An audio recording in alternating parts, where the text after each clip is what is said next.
What's crack-a-lackin', cinephiles? Welcome to the Cinebuffs review for A Quiet Place, Part 2.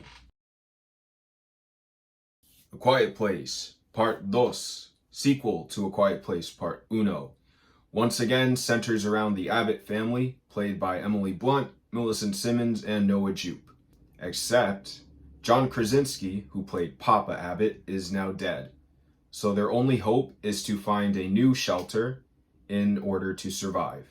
They meet up with Cillian Murphy, who reluctantly agrees to shelter them for the time being, and then the film sort of splits into two different narratives. So you have one narrative that focuses on Cillian Murphy and Millicent Simmons, and then you have the other narrative which focuses on Emily Blunt and Noah Jupe. So I bought my tickets to A Quiet Place Part 2 for a Thursday evening with the hopes that I would be surrounded by fellow cinephiles anticipating the return to normalcy. I was expecting a massive crowd, unmatched since Avengers Endgame.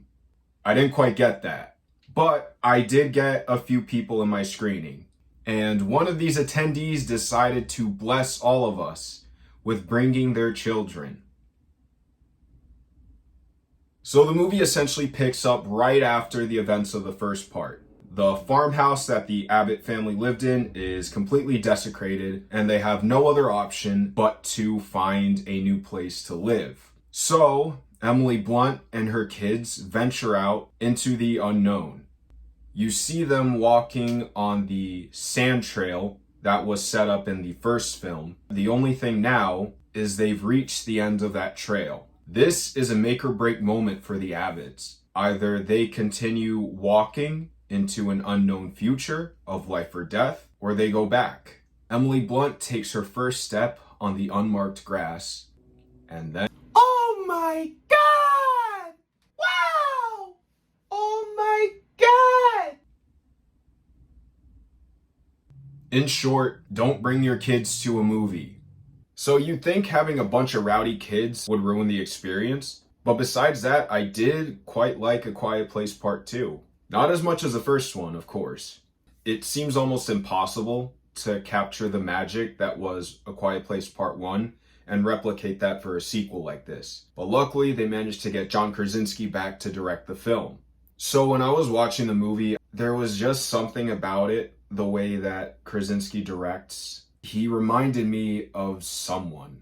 I was trying to think who exactly he reminds me of, and then it hit me. Krasinski's the next Spielberg, basically. The way he's able to hold the tension and to keep your attention glued on the screen, this is something that very few directors can do correctly, and Krasinski comes close to replicating that Spielberg effect.